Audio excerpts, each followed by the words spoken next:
Welcome to another episode of Rise from the Shadows. Life wounds need band-aids too. Angela Winter is our guest this week. She's a non-commissioned officer and professional military education instructor in the United States Air Force. She's currently teaching at the Little Rock Airman Leadership School. And on this episode, Angela opens up about 3 lessons she picked up as a child and how those same 3 lessons took on a whole new meaning after some traumatic life experiences. Angela talks about having a rift with her father while she was trying to become more independent during her early years. And then she deployed in 2016, how those same life lessons clashed with stress, isolation, depression, anxiety, and suicidal thoughts.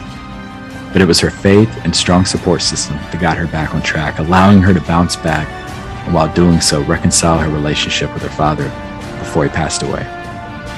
This emotional episode is released 2 days after Angela's father's birthday, and we thank her for opening up and celebrating him on this episode of Rise from the Shadows. Enjoy. Angela Winter, hey, born and raised Sacramento, California. It's my mother, Cheryl, and my father, Leon. This story for me is definitely something that I haven't really told in its entirety. I'm so thankful to currently be a PME instructor where I've been able to share portions of this during certain lessons to get other students to talk. But now it's my turn to sit back and just have that moment. Can't really kick into something that's pivotal to me until you kind of understand a little bit of the backstory. Again, born in Sacramento, California, and you would think with how diverse California is that, being born to a Caucasian mother and an African-American father would be something that's easily accepted. But it's not. It's something that a lot of people don't really address when you are a mixed race child. There's a lot of confusion on where you belong, as well as who's going to accept you. You're not one side, you're not the other in its entirety. Therefore, you probably don't really belong in either one. So it creates a lot of confusion. A lot of that contributed towards how my father grew up as well. He experienced his own level of abuse, as well as being born in the midst of 1950s and 60s. So his idea on interacting with people was very limited. He only knew the scope of his family, which had its own levels of either abuse or simply neglect. So that was his perception initially on how you interact with individuals. The way you speak to each other, the way you interact, it's met with yelling and probably physical contact. That was a norm. And that was further something that was taught. But I always saw my father as somebody that was strong and independent and definitely the dominant one in the family because he had to be as the older sibling. My mother, I've always seen her as not only a dominant person, but still somewhat submissive, considering the family that she also came from that did not accept her when she got with my father. She was immediately disowned from her family. So a lot of this dysfunction led to, figuring out which side are you going to choose, who are you going to be a part of. And there was a lot of confusion simply from, okay, I don't really know where I belong, but I know I at least belong here. So I'm going to learn from the 2 individuals that are the only family I know to teach me is my parents. And that lack of understanding and the way they grew up was the pivotal points for me on how I grew up. The way you interact with people, and the fact that you hide your emotions because you're meant to be strong, that was something that we held near and dear. So interacting was yelling and abuse, and then you don't necessarily show your emotions. That was a sign of strength. So it gave me 3 lessons that I got from not only my family unit, but specifically from my father and my mother separately. So when it comes to my family unit, family and love is pain. So the family that you love will either cause you pain because they love you in some manner, or the pain that you receive within the scope of being a family is necessary. And that's just how you grow. And that was just one of the lessons. I was like, okay. Lessons from my father was that strength is equal to, or basically is completely equivalent to being silent, especially as a female. You're meant to be very submissive and silent, as well as you give your maximum effort to everything quietly. So you perform well, you do well often, but you don't boast about it. But also because I was a female, it was that old school home life mindset of you would be quiet about it and be quiet about just about everything else.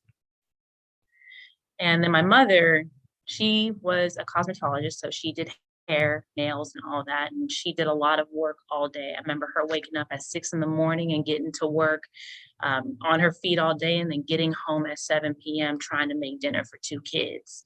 So she taught me hard work, but also in the midst of that, teaching me hard work comes with providing a service to others on a regular basis to the point where you forget yourself.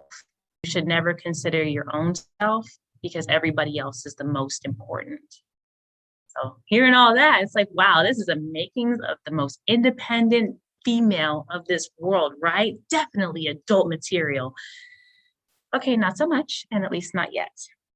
So a little bit of that backstory kind of just hits a little bit differently when I head into my teen years, when I still have all those lessons resonating. And bottom line is, you don't need band-aids, meaning you don't need other people or other things to assist you with your strength. You have it internally with your work ethic, and you have it externally in how you express yourself and how you show people I am strong. So heading into college, it was a different toll where now I wasn't really told or put in a box of what I was supposed to learn, like you do in the K through 12 system, or how you would when you're living with your parents. Now I'm in control of my own education. So I started taking African American history classes, started taking art classes and psychology and sociology so I can understand how people interact. And then I started to come to the grips that all my lessons were a lie. That's not how you interact with people. And now I'm in my early 20s trying to figure out, how do you properly talk to people? I don't even know how to appropriately socialize without physically expressing how I feel, and that immediately deterring everyone away. Or just simply, I don't know how to stop working and then taking a break to incorporate others. So it definitely led me to a path where I was angry with both my parents. I was trying to figure out who I was, and disappointed that I'm in my early 20s just now hearing the history for both sides of my race, both sides of my culture, and trying to figure out why I'm heading into my mid 20s.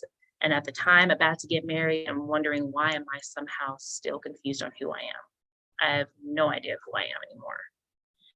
And a lot of that led to, more specifically, myself and my father no longer speaking. He didn't support me trying to become more independent, get married, and then eventually trickle myself into the military. He didn't agree with a lot of my decisions to try and be that one to stand alone and eventually have a voice. So I am my father's daughter.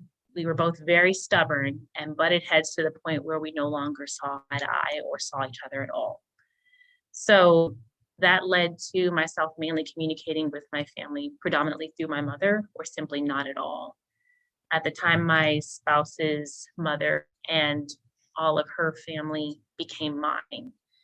And it was their invitation into a new world of a loving family, a love that I didn't really know or see in that way, that didn't require physical interaction in an aggressive way, was very different for me. So it was a combination of that, and then my daughter being born in 2014, that officially just turned on a switch and said, you know what? It's no longer about me. Even if I feel upset, that stubbornness needs to wipe away, and I need to be able to communicate with my family. I may have not been given that opportunity to know my family outside of just the four walls I grew up in, but that should not be her burden, and that's not fair. So it was around the time when my daughter started progressing, and I'm fast forwarding a lot, to her being 2 years old, and it was me finally off and on getting in contact with my family, more specifically my parents, more and more. And during this time, it came to light that my father's health was deteriorating. He had type 2 diabetes, so definitely not a lot of life choices that were positive. A lot of my family has a tendency to be very large. That was that large and in charge took a physical form and then some. So a lot of his choices led him to not really take care of himself as much. And it became more obvious around the time when my daughter was born and I was trying to come and interact more. He eventually had both his legs amputated from the knee down. He was missing 3 fingers and he was considered legally blind. My daughter officially got pictures with him when I came home prior to deploying in 2016. And those were the only pictures she ever got with him. Talk about that. So you're thinking, up to this point, I'm interacting with my family now. I must have grown so much, man. Adult me is fabulous. Oh my goodness. I look forward to all the greatness you're going to have. Not so much, because that mindset of not having Band-Aids was still there. Although I've already proven those lessons that I was taught early on wrong, that those routine habits of not reaching out or simply suffering either in silence or silently getting through things was still embedded. And it wasn't so much of, yeah, you're an adult and you worked through it. It was more so, no, I perfected the technique of ignoring my problems and filling them with the service towards others, because that seemed to be of value. So all this, never would have guessed it, that was backstory, goes into pivotal event for me that changed me. And it's when I deployed in 2016. So when I deployed, my job had me on a 6 to 6 shift. So unlike most deployed locations where they are noon to noon or 12 to 12, so you're either noon to midnight or midnight to noon, mine was one of the very few that was 6 to 6. And I only worked with one senior NCO and sometimes a second one when they typically came in during my hours. Other than that, very little interaction with most individuals. So it definitely left myself as senior airman currently operating in an NCO position all by myself, very solo. And it was during that time that I started making different mistakes from being solo and coming back from them and trying to prove myself, because that level of perfection and working hard started to flare up now that I'm in a different environment that has increased stress. So the stress didn't get bad already when I deployed early in the spring. It got even worse. On 26 June was when my mother sent me a message saying my father wanted to stop dialysis treatments. He was finished fighting, and he wanted whatever course of action to happen for his health and diabetes wise to just take its toll. And at the time I kept thinking, oh, it's fine. It's fine. You know, it's no worries. I will see them when I get back. And Mom, it's fine. I appreciate whatever he chooses to do. I support you all. I really hope he keeps fighting, and I will see you all soon. July 2nd came and I received a voice message from my mother. And it was her telling me that he passed away. And I remember it being July 2nd in the evening. It was probably about 7:38 p.m. And it was when we were celebrating July 4th early because of the time difference and everything where we were located. Just celebrate it early. It's easier for a lot of people's schedules. And I remember being in a huge room filled with people, and it seemed like nobody noticed that my heart just fell. No one noticed the color in my face died. I was able to make it all the way back to my room without being bothered. I remember going into my room and pacing back and forth from the door to my bed, counting the number of steps to figure out how to find my balance. And one thing that helped me was my faith. That was a Band-Aid I was willing to admit, since I had recently, within the past year and a half, become a very devoted Christ follower. And that helped me a lot in those earlier times when I first heard it in those moments, but it didn't stop the anxiety every time I went back to my room. I still remember taking trips to almost like a little hut area that's a little bit away from where my room was for if we ever had a mortar attack. And I remember going there because it was pretty secluded and no one paid attention to any noises from over there. And I would literally scream at the top of my lungs and nobody would hear. And it put me in a solemn state, recognizing that I couldn't be heard and I was uncertain on whether I wanted to be heard. I started to drift very much so into isolation and depression. If I thought I didn't really know anybody at work, there was no effort to be made. What also helped me, aside from church, since that Band-Aid slowly started ripping away and it wasn't as helpful in the moment when I felt cloudy, were two individuals. I name dropped them anyway.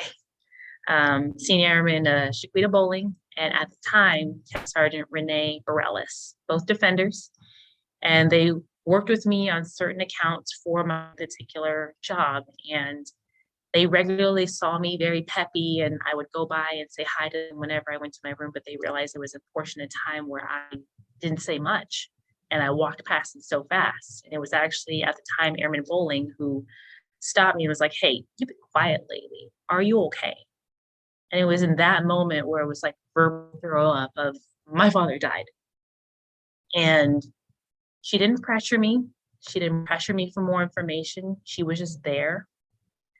And both her and Sergeant Bareilles started regularly doing almost like an art challenge. They knew I enjoyed art. So they started drawing pictures and we would leave them on each other's doors so that, okay, you drew a dragon. Now it's my turn to draw a dragon and I can make it better. And I put it on their door. So it gave me something to look forward to.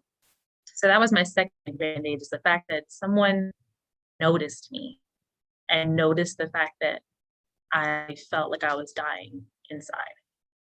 This is my father being somebody that I never really connected with as well as I wanted to into my adulthood. And I felt like we were coming back together and about to have everything squared away. And I was going to get to know my history. And it still was feeling like it's falling apart every moment, because now that is a half of my history I will never know. They definitely kept me afloat, but it became more difficult as we inched towards August, because August 18th is my father's birthday. So it became very difficult, and I was still very depressed. I stopped going to church services. And add a little bit of context for my particular job, to get to my office, you have to go through 2 combination locks. One of them, a select few knew the combination lock to get into the building. Only myself and 2 other senior NCOs knew the combination to my specific office. So I was alone a lot. And being alone in your own thoughts is not a smart thing. I remember oftentimes grabbing my M16, taking it with me into the bathroom and just staring at it from across the stalls. Nobody would really notice. No one would really know if I was gone. I remember one time holding it under my chin to measure my arm length to see if it was possible. And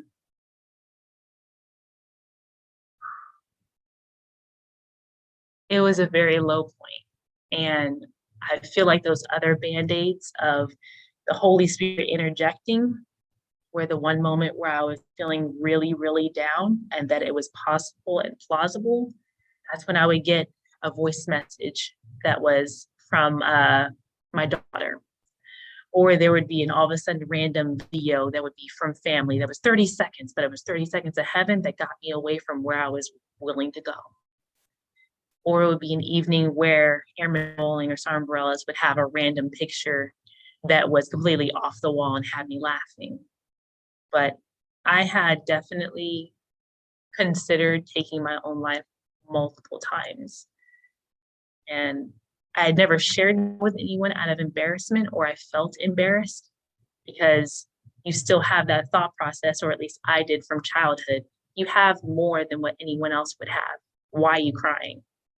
Why are you upset? You have no reason to be upset. So it took that third Band-Aid, if you will, was a chaplain, a brand new, I wish I remembered his name, but he was a captain, that arrived to the base. And it's almost like he could feel my spirit from across the room. And he immediately went through an entire crowd and got to me and was in my face and was like, "How are you?" Gave him the topical answer, "Oh, I'm fine, no worries," because it was after work. I was in the MWR just trying to relax if I could, simply because I didn't like being in my very tiny space of a room. After I gave him the topical answer, he stopped me and he was like, hang on a second. No, how are you? And in that moment, I don't know how far spirits were connecting to get me to open my mouth, but I immediately was crying and told him, I'm not okay. I'm not. And he met up with me that night and had me meet in his office. And I explained everything. And I explained to him how it was getting worse because my father's birthday is coming up. I had a birthday card to send him and all this. And he was very receptive. He said, here is my direct cell phone number if you need anything. And he had explained that I at least want one person from your leadership to know. One. So to this day, up to this point, and other than my students that I have lightly shared portions of this story, no one I deployed with knew that my father passed away. Other than Airman Bowling, Sergeant Bareilles, that chaplain, and my first sergeant.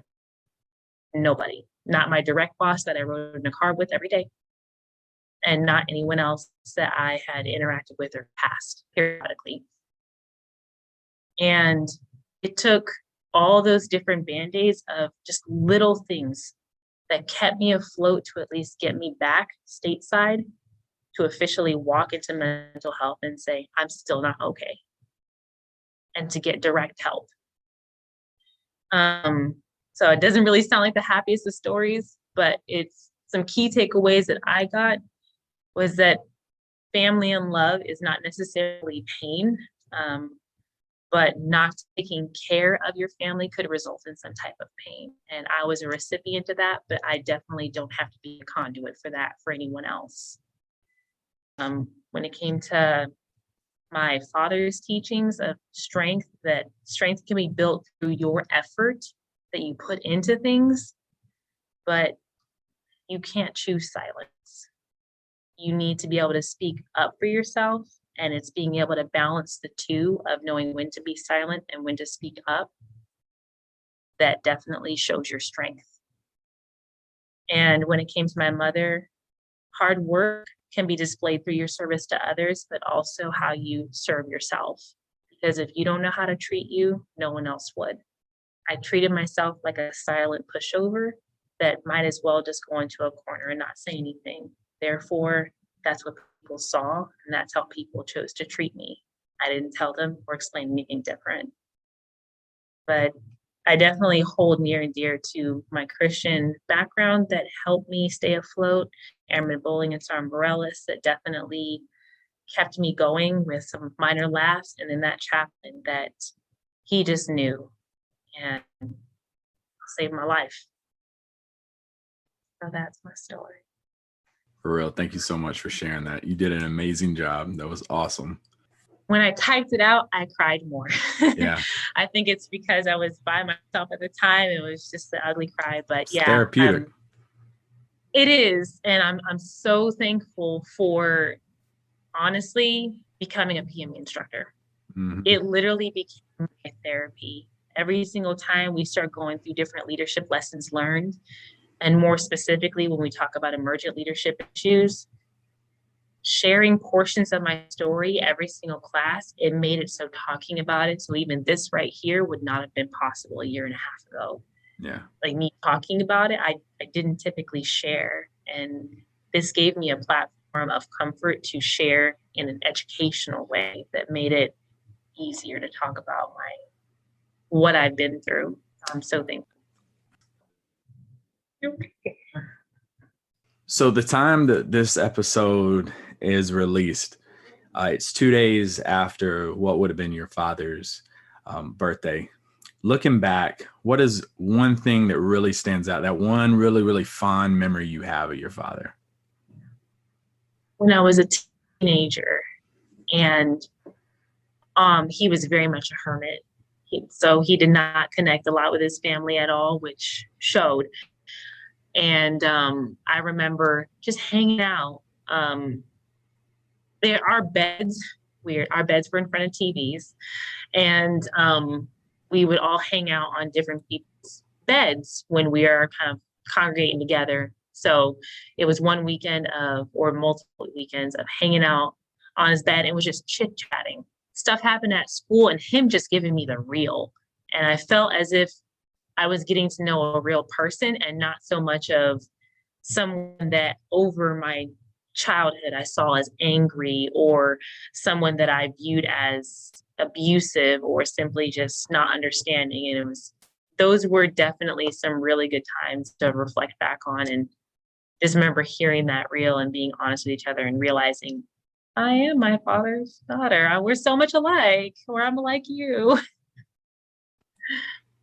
Like my youngest right now, she's on this kick if she is not like me, but she's, every time I tell her, I'm like, or her mother will tell her that's something that I do. She's like, I'm not like him, but she's going to realize the older she gets, she is exactly like I am. And it's going to drive her crazy, but she'll appreciate it one day. Facts. And I see that more even with my daughter. And I feel like it makes a lot of things resonate even more so to pay attention to. Simply everything that I do to her, I need to remember it's going to be a ripple effect like it was for me. So it makes me realize if she's ever having a moment where she needs to cry, I don't tell you, well, what are you crying for? I've literally pulled over my car into a parking lot and I get in the back seat right next to her. And I was like, are you having a moment right now? It's like, yes, mommy. It's like, would you like to have a moment? And I hold you for a minute. It's like, absolutely. And it helps her know that it is okay to release your frustration in whatever means you choose to. And that was something I was never given. And it's amazing to be able to hand that back. Yeah. I can definitely tell that I'm going to have you coming back for like a full blown Shadows episode. But what final comments or final advice would you have for listeners for this episode? Ooh, I'd say the main thing that sticks out to me is transparency beyond just what you offer others. So people always think of transparency as, oh, I'm just going to be honest with anyone I interact with and call it good. But also that means being honest with yourself. So it could mean being honest and saying straight up, I need help, or frankly, I'm going to let somebody know I didn't like that, or you know what? Hey guys, I'm actually really happy right now, and here's why. So being transparent with everyone in its entirety and being comfortable sharing yourself, and everything will come full circle and how it needs to be if you just do that leap of faith. Well, like I said, we're going to have you coming back for an actual Shadows episode. But I can't thank you enough. Yeah, you definitely, you passed your audition. But I can't thank you enough.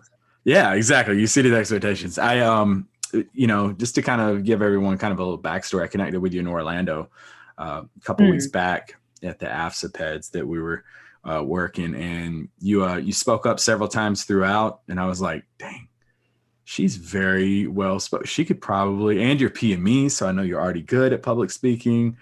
I was like, she's probably got something to share. But even after connecting with you there and talking to you, I had no idea. It just goes to show, surface level, you just never know what somebody's been through. I lost my father as well. And still to this day, it's been 30 some years. It's still really hard to talk about. But thank you for taking time to do this and to come on here and share this with us. So definitely thank you from the bottom of my heart for opening up and sharing this story. I appreciate the opportunity. Seriously, I very rarely share giant chunks of myself. So this is absolutely one of those leap of faith moments, and definitely can start a tone for others. I appreciate it. Absolutely. Well, folks, that is going to conclude this episode of Rise from the Shadows. Hey, Shadows listeners, if you're looking to make some extra income that also impacts people, then you need to look at becoming a certified leadership coach with Giant.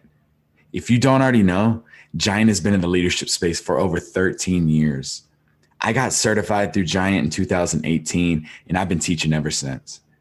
Just to give you some context, they used to own and operate the John Maxwell brands. They ran the LeaderCast conferences where Jim Collins, Henry Cloud, Malcolm Gladwell, and Simon Sinek, just to name a few, were regular speakers. They have over 500 coaches worldwide, working in over 127 countries, and are being hired by companies like Google, Chick-fil-A, Pfizer, Delta, and more. And yes, you can do this too. I know this might sound intimidating, but Giant will literally give you everything you need to start your own coaching business from scratch. You get hands-on training from top-level coaches to learn the exact methodology and tools that six-figure coaches are using. You get an all-in-one online platform to run your entire coaching business, even if you want to work 100% remotely. And you'll get to join a thriving community of coaches from all around the world. To get started, Giant is hosting a coaching business workshop to help you learn the ins and outs of how to build a successful coaching business. This is both for experienced coaches, consultants, and those who are looking to start coaching and consulting with little to no experience. If you want to hear the really good news, this whole workshop, it's free, 100% free. And you can reserve your spot by going to giant.tv/shadows. Why not give it a shot? What's better than making a positive change in people's lives and making some extra money in the process? Giant launches a new hiring cohort every month. Now, they only have 20 coaching slots available each month, so it's first come, first serve. So go ahead and make sure you reserve your spot. If you're ready to make an impact and get paid doing it, go to giant.tv/shadows, giant.tv/shadows.